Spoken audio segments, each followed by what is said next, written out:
ಶ್ರೀಮಾತ್ರೇ ನಮ ಓಂ ನಮಃ ಶಿವಾಯ.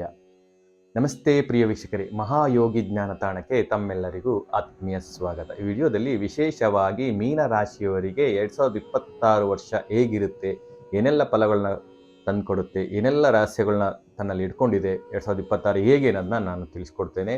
ಮೀನ ರಾಶಿಯವರು ಧಾರ್ಮಿಕ ರಾಶಿ, ಗುರು ರಾಶ್ಯಾಧಿಪತಿ ಆಗ್ತಾರೆ. ತುಂಬ ಜ್ಞಾನದಿಂದ, ಒಂದು ವಿವೇಕದಿಂದ ಎಂಥ ಕಷ್ಟಗಳು ಬಂದರೂ, ಏನೇ ಅಡೆತಡೆಗಳು ಬಂದರೂ ಅದನ್ನು ಜಯಿಸಿಕೊಂಡು ಮುಂದೆ ಹೋಗ್ತಾರೆ. ಹಾಗಾಗಿ ಹೆಚ್ಚಿನ ಒಂದು ಧಾರ್ಮಿಕ ಕ್ಷೇತ್ರ, ಶಿಕ್ಷಣ ಕ್ಷೇತ್ರ, ಜ್ಞಾನ ಇರುವಂಥ ಕ್ಷೇತ್ರಗಳಲ್ಲಿ, ಒಂದು ಮ್ಯಾನೇಜ್ಮೆಂಟ್ ಕ್ಷೇತ್ರ, ಆಡಳಿತ ಕ್ಷೇತ್ರ, ಈ ಥರ ಕ್ಷೇತ್ರಗಳಲ್ಲಿ ಜಾಸ್ತಿ ಮೀನರಾಶಿಯವರು ವರ್ಕ್ ಮಾಡ್ತಾರೆ. ಹಾಗೆ ಮೀನರಾಶಿಯವರು ತುಂಬ ಮೃದುಭಾಷಿಗಳು, ತುಂಬ ಹೃದಯವಂತರು. ಹಾಗೆ ಈ ಸಾಡೆ ಸಾತಿ ಅನುಭವ ಕಳೆದ ಒಂದು 4 ವರ್ಷದಿಂದ ನಿಮಗೆ ಇದೆ. ಈಗ ನಿಮ್ಮ ರಾಶಿಯಲ್ಲೇ ಶನಿಯು ಕುತ್ಕೊಂಡಿದ್ದಾರೆ. ಈ ಸಾಡೆ ಸಾತಿ ಲಗ್ನದಲ್ಲಿ ಕುತ್ಕೊಂಡಾಗ ದೇಹದ ಬಗ್ಗೆ ತುಂಬ ಗಮನವನ್ನು ನೀವು ಕೊಡಬೇಕಾಗತ್ತೆ. ಶನಿ ಯಾವ ಸ್ಥಾನಕ್ಕೆ ಹೋಗ್ತಾರೆ, ಆ ಸ್ಥಾನದಲ್ಲಿ ಅದಕ್ಕೆ ಏನು ಸರಿ ಮಾಡಬೇಕು ಆ ಒಂದು ಭಾವವನ್ನು ಸರಿ ಮಾಡ್ತಾರೆ. ಅಂದರೆ ನಿಮ್ಮ ದೇಹ ಆರೋಗ್ಯದ ಬಗ್ಗೆ, ನಿಮ್ಮ ವ್ಯಕ್ತಿತ್ವದ ಬಗ್ಗೆ ತುಂಬ ಅವರು ನಿಮಗೆ ಪಾಠವನ್ನು ಕಲಿಸ್ತಾರೆ. Shani is A teacher. Shani ಕೊಟ್ಟರೆ ಕೊನೆಯವರೆಗೂ ಸ್ಥಿರವಾಗಿರುತ್ತೆ. ಹಾಗೆ ಶನಿ ಲಗ್ನದಲ್ಲಿರೋದ್ರಿಂದ ನೀವು ತುಂಬ ಆರೋಗ್ಯದ ಬಗ್ಗೆ ಗಮನ ಕೊಡಬೇಕು. ಅದರಲ್ಲೂ ಕಾಲುಗಳ ಬಗ್ಗೆ, ಹಲ್ಲುಗಳ ಬಗ್ಗೆ, ಮಂಡಿ ನೋವು, ಇದ್ರ ಬಗ್ಗೆ ಜಾಸ್ತಿ ಗಮನವನ್ನು ನೀವು ಕೊಡಬೇಕಾಗತ್ತೆ. ಹಾಗೆ ಶನಿಯು ದಂಪತಿಗಳ ಮಧ್ಯೆ ಸ್ವಲ್ಪ ಈಗ ಕೆಲಸದ ಒತ್ತಡನೂ ಜಾಸ್ತಿ ಇರುತ್ತೆ. ಲಗ್ನದಿಂದ ದಶಮ ಭಾವವನ್ನು ದೃಷ್ಟಿ ಮಾಡ್ತಾ ಇರ್ತಾರೆ. ಕೆಲಸ ಕಾರ್ಯಕ್ಷೇತ್ರಗಳಲ್ಲಿ ತುಂಬ ಒತ್ತಡ ಇರುತ್ತೆ. ಹಾಗೆ ಸಪ್ತಮ ಭಾವವನ್ನು ದೃಷ್ಟಿ ಮಾಡೋದ್ರಿಂದ ಮನೆಯಲ್ಲೂ, ವೈವಾಹಿಕ ಜೀವನದಲ್ಲೂ, ವ್ಯಾಪಾರದಲ್ಲೂ, ಪಾರ್ಟ್ನರ್ಶಿಪ್ ಇದರಲ್ಲೂ ಸಹ ಒಂದು ತುಂಬ ಒತ್ತಡ ಇರುತ್ತೆ. ಈ ಹೆಂಗೆ ಅಂತೇಳಿದರೆ, ನೀವು ಎಷ್ಟು ಕೆಲಸ ಮಾಡಿದ್ರೂ ರಿಸಲ್ಟ್ ಕಡಿಮೆ ಬರುತ್ತೆ. ಶನಿ ಒಂದು ವಿಚಾರದಲ್ಲಿ ಹೇಗೆ ಅಂತೇಳಿದರೆ, ನಾವು 100% ಕೆಲಸ ಮಾಡಿದರೆ ನಮಗೆ ರಿಸಲ್ಟ್ 50% ಸಿಗುತ್ತೆ. ಆ ರೀತಿಯಿಂದ ಒಂದು ಭಾವ ನಿಮಗೆ ಮೀನರಾಶಿಯವರಿಗೆ ಕಾಡ್ತಾ ಇರುತ್ತೆ. ಸೊ ಆದರೆ ಗುರು ಸಮೇತ ನಿಮಗೆ ಚತುರ್ಥ ಭಾವದಲ್ಲಿ ಕುತ್ಕೊಂಡಿದ್ದಾರೆ. ವಾಹನ, ಗೃಹ, ಮನೆ, ಈ ವಿಚಾರವಾಗಿ ರಿನೋವೇಷನ್ ಮಾಡಿಸೋದು, ಸ್ವಲ್ಪ ಎಕ್ಸ್ಟೆನ್ಷನ್ ಮಾಡಿಸೋದು ಮನೆಯನ್ನು, ಈ ರೀತಿಯಾಗಿ ಒಂದು ಸ್ವಲ್ಪ ರಿಪೇರಿ ಕೆಲಸಗಳು ನಿಮಗೆ ಹೆಚ್ಚಿನಾಗಿ ಬರುತ್ತೆ. ಏಕೆಂದರೆ ಗುರು ಎಕ್ಸ್ಟೆನ್ಷನ್ ಪ್ಲಾನೆಟ್ ಆಗಿರೋದ್ರಿಂದ ನಿಮಗೆ ವೃದ್ಧಿ ಮಾಡ್ತಾರೆ. ಒಂದು ವಾಹನ ಇರುತ್ತೆ, ಆದರೆ ಇನ್ನೊಂದು ವಾಹನವನ್ನು ತೆಗೆದುಕೊಳ್ಬೇಕು ಅಂತ ಹೇಳ್ತೀರಾ, ಅದ್ರ ಬಗ್ಗೆ ಜಾಸ್ತಿ ಖರ್ಚಾಗ್ತಾ ಹೋಗುತ್ತೆ. ಹಾಗೆ ತಾಯಿಯ ಜೊತೆ ಒಂದು ಸಾಮರಸ್ಯ, ಒಂದು ಅನ್ಯೋನ್ಯತೆ ಅನ್ನೋದು ಬರುತ್ತೆ. ಅವರ ಬಗ್ಗೆ ಜಾಸ್ತಿ ಗಮನವನ್ನು ನೀವು ತಿಳ್ಕೊಳ್ತೀರಾ. ಹಾಗೆ ಮಾನಸಿಕ ಶಾಂತಿ, ಒಂದು ಕಡೆ ಶನಿ ಮಾನಸಿಕ ಶಾಂತಿಯನ್ನು ಹದಗೆಡಿಸಿದ್ರೂ ಗುರುವು ಅದನ್ನು ಕಾಯ್ತಾ ಹೋಗ್ತಾರೆ. ಹಾಗೆ ಅಪ್ ಟು ಮೇ ತಿಂಗಳವರೆಗೂ ನೀವು ಈ ಒಂದು ವಿಚಾರವಾಗಿ ಮನೆ ರಿನೋವೇಷನ್ ಇರ್ಬೋದು, ಹಾಗೆ ವಾಹನದ ತಗೊಳ್ಳೋದು, ಅದು ವಾಹನ ರಿಪೇರಿ, ಈ ಥರದ್ದೆಲ್ಲ ಜಾಸ್ತಿ ಬರುತ್ತೆ. ಅದನ್ನು ನೀವು ಮಾಡ್ಕೊಂಡು ಸ್ವಲ್ಪ ದುಡ್ಡು ಖರ್ಚಾಗುತ್ತೆ. ನಂತರ ಗುರುವು ನಿಮಗೆ ಪೂರ್ವ ಪುಣ್ಯ ಸ್ಥಾನಕ್ಕೆ ಬರ್ತಾ ಇದ್ದಾರೆ. ದೈವ ಬಲ ಬರ್ತಾ ಇದೆ, ಪೂರ್ವ ಪುಣ್ಯ ಆಕ್ಟಿವೇಶನ್ ಆಗ್ತಾ ಇದೆ. ಯಾರೆಲ್ಲ ಸಂತಾನಕ್ಕೆ ಟ್ರೈ ಮಾಡ್ತಾ ಇದ್ದೀರಾ, ಯೋಗ್ಯ ದಂಪತಿಗಳಿಗೆ, ಮೀನರಾಶಿಯವರಿಗೆ ಸಂತಾನ ಆಗುವಂಥ ಸಾಧ್ಯತೆ ಜಾಸ್ತಿ ಇರುತ್ತೆ.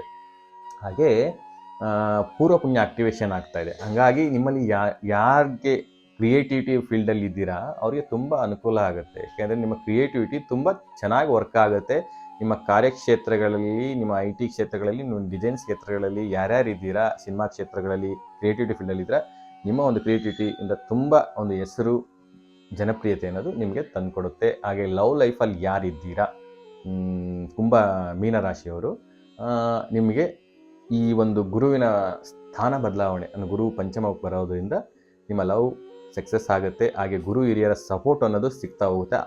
ಜೂನ್ ನಂತರ ನೀವು ಪ್ರಯತ್ನ ಮಾಡಿ, ಮನೆಯಲ್ಲಿ ಒಂದು ಕನ್ವಿನ್ಸ್ ಮಾಡಲಿಕ್ಕೆ ಟ್ರೈ ಮಾಡಿ, ನಿಮಗೆ ಅದು ವಿವಾಹವಾಗಿ ಕನ್ವರ್ಟ್ ಆಗಲಿಕ್ಕೆ ಸಾಧ್ಯತೆಗಳು ಜಾಸ್ತಿ ಇರುತ್ತೆ. ಹಾಗೆ ಶೇರ್ ಮಾರ್ಕೆಟಲ್ಲಿ ಯಾರು ಇನ್ವೆಸ್ಟ್ ಮಾಡಬೇಕು ಅಂತ ಇದ್ದೀರಾ, ನೀವು ಜೂನ್ ನಂತರ ಇನ್ವೆಸ್ಟ್ ಮಾಡಿ, ನಿಮಗೆ ಲಾಭ ಬರುವ ಸಾಧ್ಯತೆ ಜಾಸ್ತಿ ಇರುತ್ತೆ.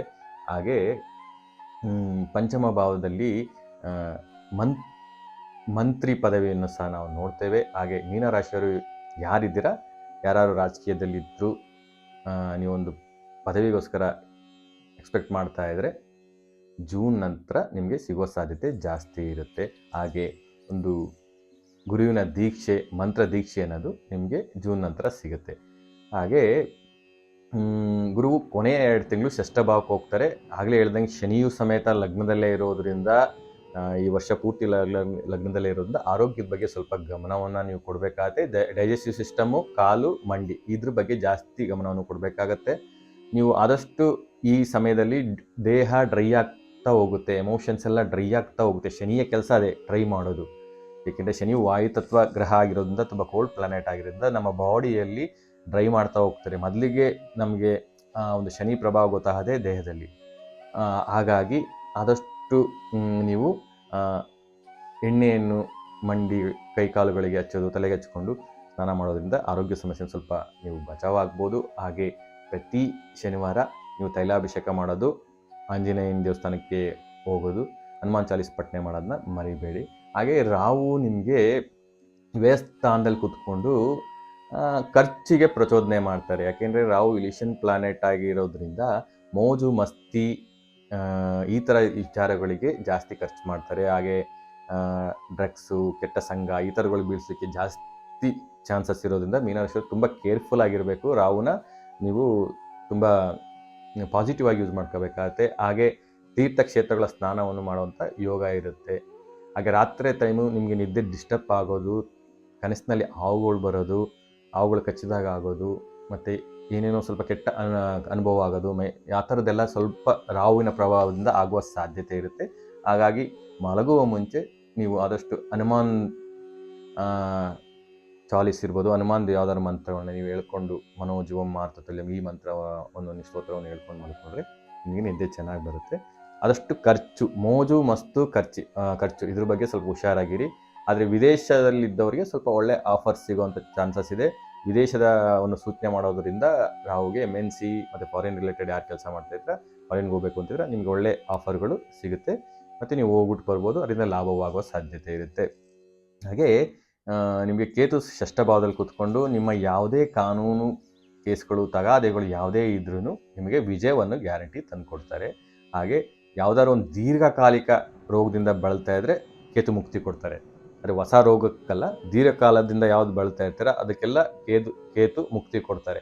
ಸೊ ಹಾಗೆ ಶತ್ರುಗಳ ಮೇಲೆ ನೀವು ವಿಜಯವನ್ನು ಸಾಧಿಸ್ತೀರ. ಶತ್ರುಗಳು ಯಾವುದೇ ರೀತಿಯಲ್ಲಿ ನಿಮ್ಮ ವಿರುದ್ಧ ನಿಲ್ಲೋಕ್ಕಾಗಲ್ಲ.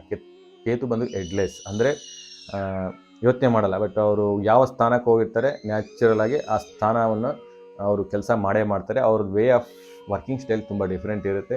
ನೀವು ಶತ್ರುಗಳ ಮೇಲೆ ವಿಜಯ ಸಾಧಿಸ್ತೀರ.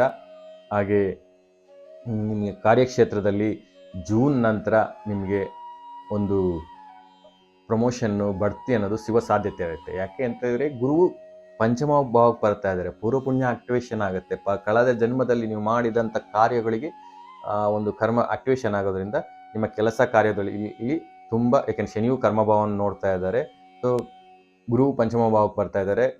ಹಾಗಾಗಿ 159 ಆಕ್ಟಿವೇಶನ್ ಆಗ್ತಾ ಇರೋದ್ರಿಂದ, ದೈವಬಲ ಇರೋದ್ರಿಂದ ಕಾರ್ಯಕ್ಷೇತ್ರದಲ್ಲಿ ನಿಮಗೆ ಹೆಚ್ಚಿನ ಒಂದು ಯಶಸ್ಸು, ಪ್ರಮೋಷನ್ನು, ಬಡ್ತಿ ಅನ್ನೋದು ಸಿಗುತ್ತೆ. ಅಲ್ಲಿ ನಿಮಗೆ ಸಪೋರ್ಟ್ ಅನ್ನೋದು ಸಿಗುತ್ತೆ. ಹಾಗೆ ಶನಿಯ ಒಂದು ಪ್ರಭಾವದಿಂದ ನೀವು ಎಷ್ಟು ಕೆಲಸ ಮಾಡ್ತೀರೋ ಅಷ್ಟು ರಿಸಲ್ಟ್ ಅನ್ನೋದನ್ನ ನೀವು ಪಡಿತೀರ. ಮುಖ್ಯವಾಗಿ ಶನೇಶ್ವರನಿಗೆ ತೈಲಾಭಿಷೇಕ, ಹಾಗೆ ಹನುಮಾನ್ ಚಾಲೀಸ್ನ ಪಠನೆ ಮಾಡೋದನ್ನ ಮರಿಬೇಡಿ. ಹಾಗೆ ಗುರುವಿನ ದರ್ಶನವನ್ನು ಮಾಡ್ಕೊಬನ್ನಿ. ಗುರು ಗಾಣಗಾಪುರ ಇರ್ಬೋದು, ಮಂತ್ರಾಲಯ, ರಾಘವೇಂದ್ರ ಸ್ವಾಮಿ, ಶಿರಡಿ ಸಾಯಿಬಾಬಾ ಈ ಥರ ಕ್ಷೇತ್ರಗಳಿಗೆ ನೀವು ಹೋಗ್ತಾ ಬರೋದ್ರಿಂದ ತುಂಬ ಒಳ್ಳೆಯದು. ಹಾಗೆ ನೀವು ರಾಹುವಿಗೆ ದುರ್ಗಾ ಬೀಜ ಮಂತ್ರವನ್ನು ಪಠನೆ ಮಾಡ್ತಾ ಬನ್ನಿ. ದುರ್ಗಾ ದೇವಸ್ಥಾನದಲ್ಲಿ ನೀವು ಅರಿಶಿನ, ಕುಂಕುಮ, ಹೂವು ಈ ಥರ ಐಟಮ್ಗಳನ್ನ ಕೊಡ್ತಾ ಬಂದರೆ ರಾಹುವಿನ ದುಷ್ಪ್ರಭಾವ ಕಡಿಮೆ ಆಗ್ತಾ ಬರುತ್ತೆ. I wish you all the best ಮೀನರಾಶಿಯವರಿಗೆ. ವಿಡಿಯೋ ಇಷ್ಟ ಆಗಿದ್ದರೆ ಲೈಕ್ ಮಾಡಿ, ಶೇರ್ ಮಾಡಿ, ಕಮೆಂಟ್ ಮಾಡಿ, ಹಾಗೂ ನಮ್ಮ ಚಾನಲ್ನ ಸಬ್ಸ್ಕ್ರೈಬ್ ಮಾಡ್ಕೊಳ್ಳಿ. ಧನ್ಯವಾದಗಳು. ಸಾಯಿರಾಮ್.